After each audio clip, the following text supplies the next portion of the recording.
Hello everyone, welcome back to my channel.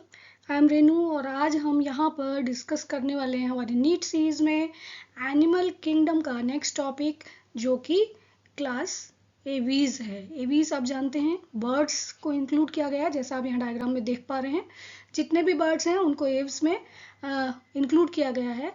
तो आइए इसके बारे में बिना देर किए हम यहाँ पर डिस्कस करते हैं। सबसे पहले हम बात कर रहे हैं स्टडी ऑफ बर्ड्स को क्या कहा जाता है। स्टडी ऑफ बर्ड्स को कहा जाता है ऑर्निथोलॉजी।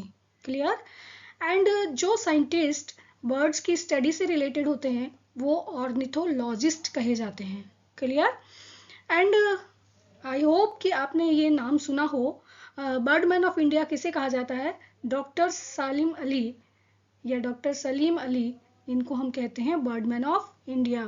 बर्ड्स के बारे में इन्होंने बहुत सारी बातें डिस्कवर की और काफ़ी कुछ उनके बारे में बताया। ये एक बहुत नेचर से जुड़े हुए पर्सन थे और बर्ड्स के स्टडी की थी, इसलिए इनको बर्डमैन ऑफ इंडिया कहा जाता है। आइए बर्ड्स के बारे में जानते हैं। तो आप जानते हैं कि अगर हम वर्टिब्रेट्स की बात करते हैं तो वहाँ पीसीज से लेकर और मैमल्स तक की क्लासेस वहाँ पर दी गई हैं। और पीसीज, एम्फीबिया, रेप्टिलिया और उसके बाद बर्ड्स का नंबर आता है। तो बर्ड्स आर ग्लोरीफाइड रेप्टाइल्स, ये एक इम्पॉर्टेंट लाइन है जिसको आप लर्न कर सकते हैं। Birds are known as glorified reptiles and evolve हुए हैं ये रेप्टाइल्स से। और इसका एक आपको क्या मिलता है? एविडेंस मिलता है आर्कियोप्टेरिक्स के रूप में। आर्कियोप्टेरिक्स को connecting link between reptiles and birds भी कहा जाता है, जिसके पास रेप्टाइल्स एंड बर्ड्स दोनों के ही क्या प्रेजेंट है? करेक्टर्स प्रेजेंट होते हैं, इसलिए इसको कनेक्टिंग लिंक कहा जाता है बिटवीन रेप्टाइल्स एंड बर्ड्स। ये एक फॉसिल है आर्कियोप्टेरिक्स। और वैसे तो हम इसको इवोल्यूशन में पढ़ते हैं।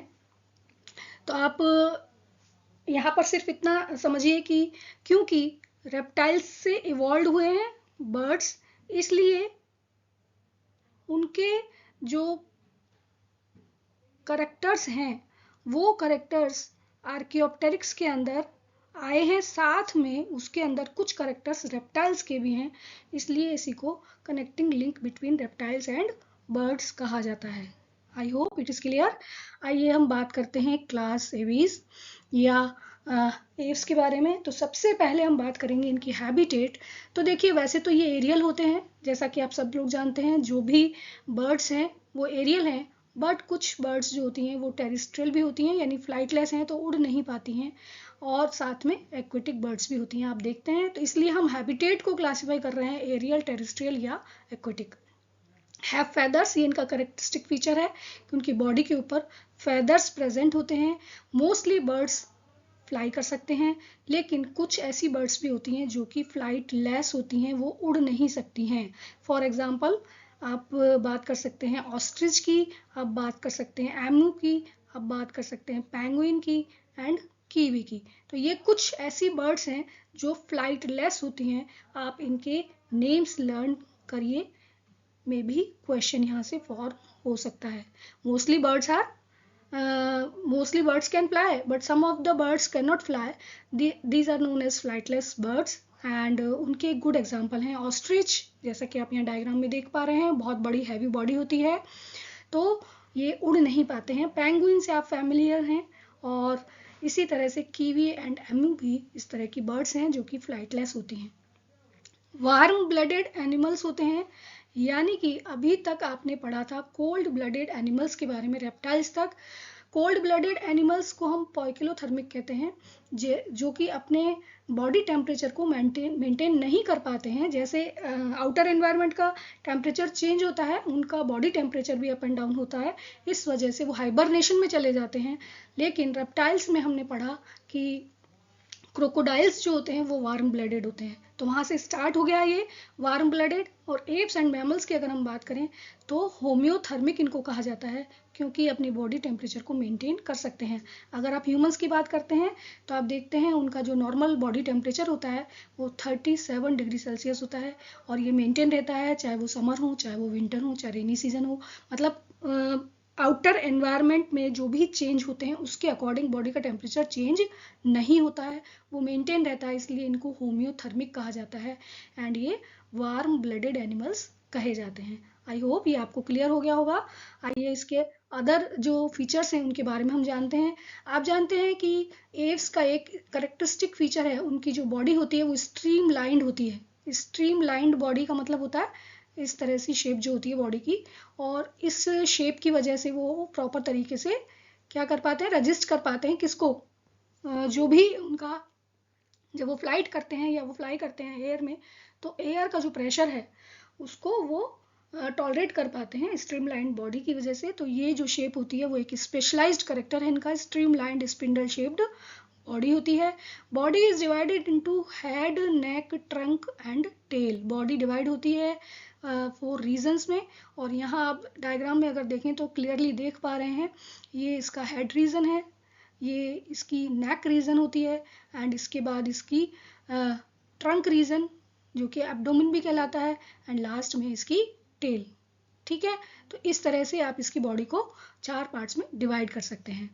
बीक प्रेजेंट होती है, ये इनका करेक्टरिस्टिक फीचर है, क्योंकि कहीं और किसी भी एनिमल्स में बीक प्रेजेंट नहीं होती है, तो एप्स के अंदर बीक प्रेजेंट होती है, लेकिन टीथ एब्सेंट होते हैं, टीथ नहीं है। रेप्टाइल्स में आपने देखा टीथ प्रेजेंट होते हैं, एक्रोडोंट एंड ट्रिकोडोंट टाइप के हो सकते हैं, लेकिन यहाँ पर टीथ एब्सेंट हैं। स्ट्रॉन्ग बीक प्रेजेंट होती है, साथ में उनकी बॉडी फेदर्स से कवर होती है। पूरी बॉडी के ऊपर स्मॉल इस तरह के स्ट्रक्चर्स आपको दिखाई देते हैं, दीज आर कॉल्ड फेदर्स। तो पूरी जो बॉडी है वो उनको कवर करके रखते हैं फेदर्स। इसके साथ साथ उसका एक करेक्टरिस्टिक फीचर है कि उनके जो देखिए टेट्रापॉड होते हैं, ये 4 लिम्स होते हैं, लेकिन जो 4 लिम्स हैं, 1 pair 4 limb and 1 pair hind limb, तो 4 लिम्स की अगर हम बात करते हैं तो 4 limbs are modified into wings for flight. जो कि 4 लिम्स हैं वो विंग्स में कन्वर्ट हो जाते हैं। ये देखिए इस तरह की एक स्ट्रक्चर बन जाती है जो कि उनको उड़ने में मदद कर। फेदर्स जो होते हैं, देखिए यहाँ पर एक इंपॉर्टेंट चीज़ ये है कि अगर आप फेदर्स की बात करते हैं तो फेदर्स सिर्फ उनकी बॉडी को कवर करते हैं, ठीक है, प्रोटेक्ट करते हैं, वो उनको वो फ्लाइट में हेल्प नहीं करते हैं। लेकिन जो उनके विंग्स होते हैं वो फ्लाइट में हेल्प करते हैं, यानी उनको उड़ने में हेल्प करते हैं, और वो मॉडिफिकेशन है 4 लिम्स का। स्ट्रॉन्ग मसल्स होती हैं इनके अंदर जो कि फ्लाइट मसल्स कही जाती हैं, और उनकी हेल्प से ये इजीली फ्लाई कर पाते हैं। हाइंड लिम्स जो होते हैं they are used for walking, swimming, clasping the branches of trees. Hind limbs proper तरीके से कैसे होते हैं, स्ट्रॉन्ग होते हैं, और उनके ऊपर स्केल्स प्रेजेंट होते हैं। देखिए रेप्टाइल्स का एक करेक्टर था, उनकी बॉडी के ऊपर स्केल्स प्रेजेंट थे, लेकिन यहाँ क्योंकि ये इवॉल्व हो चुके हैं, इनकी पूरी बॉडी कवर होती है फेदर्स के साथ, लेकिन जो स्केल्स हैं वो सिर्फ उनके हाइंड लिम्ब पर दिखाई देते हैं। Scales are present on hind limbs. यहाँ पर अगर आप देख पाएं तो ये स्केल्स आप देख पाएंगे, ये इनके लेग्स के ऊपर प्रेजेंट होते हैं, और ये लेग्स वॉकिंग, स्विमिंग या क्लैस्पिंग के लिए यूज किए जाते हैं। आइए हम जानते हैं इसके स्केलेटन के बारे में। तो देखिए एक्सोस्केलेटन जो होता है वो फेदर्स से बना हुआ है, ये फेदर्स से ढका हुआ होता है। स्केल्स सिर्फ उनके लेग्स पर प्रेजेंट होते हैं, ठीक है, ये अभी हमने डिस्कस किया। अब हम बात करते हैं एंडोस्केलेटन। तो एंडोस्केलेटन बोनी होता है, यानी फुल्ली ऑसिफाइड। ये सारी लाइंस आपकी एनसीईआरटी से ली गई हैं, 100% एनसीईआरटी की हर लाइन को कवर किया गया है, तो यहाँ आप बिल्कुल भी कंफ्यूज ना हो। Endoskeleton is fully ossified. Ossified का मतलब बोनी, बोन्स से बना होता है, लेकिन जो वो बोन्स होती हैं वो हमारी बोन्स जैसी नहीं होती हैं। इंपॉर्टेंट जो चीज़ है यहाँ पर वो क्या है कि बोनी एंडोस्केलेटन है, लेकिन जो उनकी बोन्स होती हैं दे आर हॉलो। हॉलो का मतलब वो खाली होती हैं, खोखली होती हैं, उनके अंदर एयर कैविटीज या एयर पॉकेट्स होते हैं, और इस तरह के सिस्टम को न्यूमेटिक कहा जाता है। क्लियर? एंडोस्केलेटन में जो बोन्स होती हैं वो न्यूमेटिक होती हैं, यानी उनके अंदर हॉलो स्पेस प्रेजेंट होते हैं। आप अगर यहाँ पर देखें 2 बोन्स में यहाँ पर कंपैरिजन किया गया है, ये ह्यूमन बोन की हम बात कर रहे हैं, तो ह्यूमन बोन्स कैसी होती हैं, डेंस होती हैं, सॉलिड होती हैं, और उनके अंदर क्या प्रेजेंट होता है, एक बोन मैरो प्रेजेंट होता है जो कि आरबीसीज के फॉर्मेशन में हेल्प करता है, लेकिन यहाँ पर इस तरह की कोई स्ट्रक्चर नहीं होती है। बड़े बड़े लार्ज उनके अंदर एयर पॉकेट्स होते हैं या एयर कैविटीज़ होती हैं और वो हॉलो होती हैं, जिनके अंदर एयर ट्रैप हो जाती है और उनकी बॉडी जो होती है वो लाइट वेटेड हो जाती है। अगर हैवी वेट होगा तो वो ऐसे फ्लाई कैसे कर पाएंगे, इसलिए उनके अंदर ये एक स्पेशलाइज्ड फीचर है कि उनकी जो बोन्स होती हैं वो हॉलो होती हैं। नेक्स्ट हम बात कर रहे हैं उनके बोन्स से ही रिलेटेड। उनकी जो बोन्स होती हैं क्लैविकल एंड इंटर क्लैविकल, वो एक स्पेशल टाइप का स्ट्रक्चर फॉर्म करती हैं, जो कि ये देखिए वी शेप्ड स्ट्रक्चर।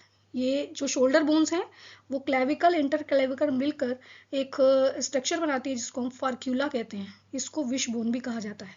क्लियर? तो क्लैविका एंड इंटर क्लैविकल मिलकर फर्क्यूला फॉर्म करती हैं। This is important for NEET. ठीक है, इसको आप टिक कर लीजिएगा। इसी तरह से अगर हम यहाँ बात करें pneumatic bones, pneumatic bones means hollow bones with air pockets, और ये भी इनका एक कैरेक्टरिस्टिक फीचर होता है। नेक्स्ट हम बात करते हैं सिंसेक्रम।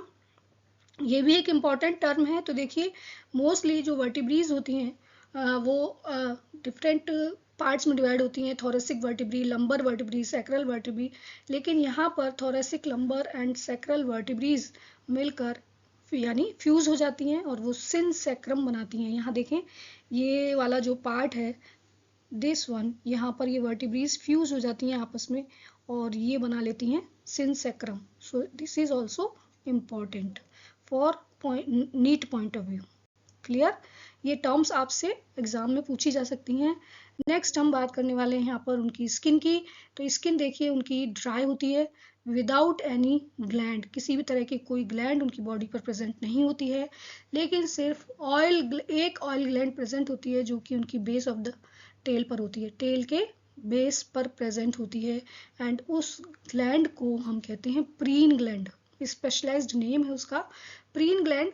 एंड क्योंकि जैसा हम जानते हैं इसका नाम से ही पता चल रहा है ये एक ऑयल ग्लैंड है, तो उसका फंक्शन होता है ऑयल सीक्रेट करना। पूरी बॉडी पर देखिए यहाँ प्रेजेंट नहीं है। ह्यूमंस की हम बात करें तो उनकी जो डर्मिस है या स्किन है उसके नीचे ऑयल ग्लैंड्स प्रेजेंट होती हैं, बट यहाँ पर अगर हम बात करें तो एप्स के अंदर स्किन ड्राई है, बिना किसी ग्लैंड के होती हैं, और एक ऑयल ग्लैंड प्रेजेंट है जो कि base of the tail present होती है। ये जो ऑयल ग्लैंड है वो उनके फेदर्स को ऑयल से ग्रीस करने में हेल्प करती है। क्लियर? और बर्ड्स का एक एक्शन आपने देखा, वो अपनी चोंच से अपनी टेल के पास कुछ कुछ करते रहते हैं और वो जो होता है उसकी वजह से जो ऑयल होता है वो उनके फेदर्स पे लग जाता है और इस तरह से वो उनको क्या ड्राई रखने में हेल्प करता है, यानी कि जो वाटर है उसका उसके ऊपर कोई इफेक्ट नहीं होता है। स्कल की अगर हम बात करें मोनोकोएंडाइलिक होता है, डाइजेस्टिव सिस्टम कंप्लीट है, and it has crop and gizzard.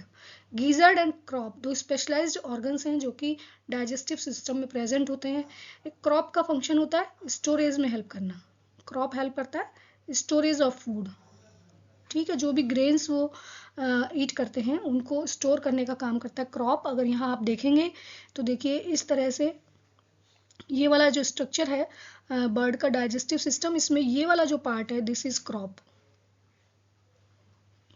ये स्पेशलाइज्ड ऑर्गन है जो कि स्टोरेज में हेल्प करता है। एंड इसके बाद अगर हम इस वाले पार्ट की बात करते हैं तो ये होता है गिजार्ड। डायग्राम देखिए आप, गिजार्ड का काम होता है मैस्टिकेशन। इट मीन्स ये फूड को चर्न करने में हेल्प करता है। जैसा कि हम पढ़ चुके हैं अभी, टीथ इनमें एब्सेंट होते हैं, सिर्फ बीक प्रेजेंट होती है, तो जो भी फूड मटेरियल है वो स्टोर हो जाता है क्रॉप के अंदर जाकर एज इट इज, एंड उसको फिर मैस्टिकेट किया जाता है या चर्न किया जाता है गिजर्ड के अंदर। ठीक है, तो गिजर्ड का फंक्शन क्या हो गया? मैस्टिकेशन। क्लियर? सर्कुलेटरी सिस्टम की अगर हम बात करते हैं तो हार्ट 4 चैम्बर्ड होता है, एंड ये आप रेप्टाइल्स में पढ़ चुके हैं। रेप्टाइल्स के अंदर हार्ट 3 चैम्बर था, लेकिन क्रोकोडाइल में 4 चैम्बर हो गया था। यहाँ पर पूरी तरह से हार्ट 4 चैम्बर्स में डिवाइड होता है। आरबीसीज उनकी न्यूक्लिएटेड होती हैं। एक और इम्पॉर्टेंट चीज़ जो आप यहाँ पर देखते हैं, आरबीसीज का फॉर्मेशन लिवर में होता है। बोन मैरो जैसी कोई स्ट्रक्चर नहीं होती है इनकी बोन्स के अंदर, इसलिए आरबीसीज का प्रोडक्शन लिवर के अंदर होता है। साथ में देखिए जो बर्ड्स होते हैं ना, उनका बॉडी टेम्परेचर मैक्सिमम होता है, जितने भी एनिमल्स है उन सबसे ज़्यादा होता है, नियर अबाउट 47 के करीब होता है।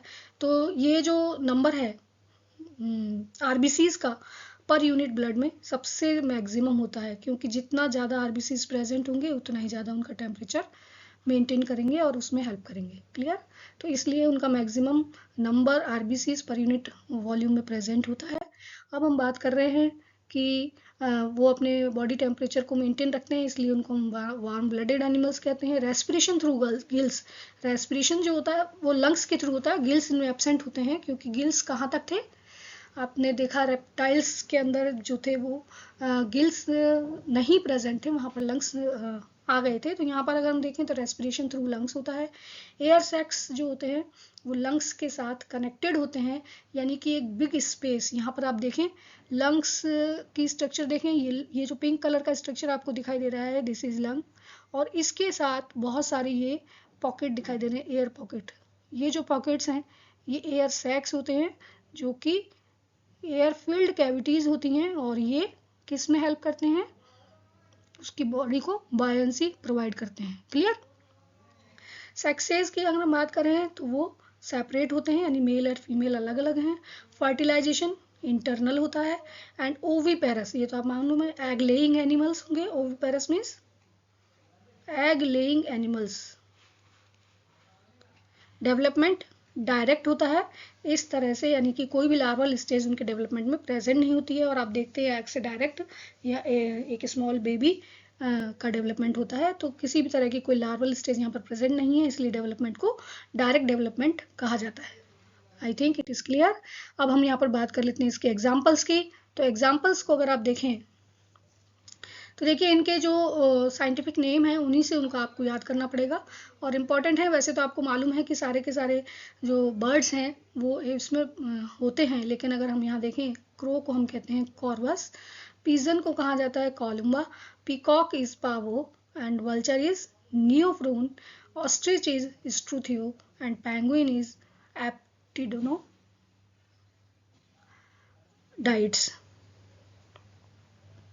क्लियर? तो इस तरह से ये हम यहाँ पर इनके बारे में डिस्कस कर लेते हैं। Thanks for watching this video. अगर आपको पसंद आया है तो इसको लाइक करें, शेयर करें एंड सब्सक्राइब करें। आप जो भी आपकी नीड से रिलेटेड जो वीडियोस मेरे चैनल पर हैं उन सब की लिंक आपको डिस्क्रिप्शन बॉक्स में मिल जाएगी, आप वहाँ जाकर उनके बारे में देख सकते हैं उनको। So thanks again for watching this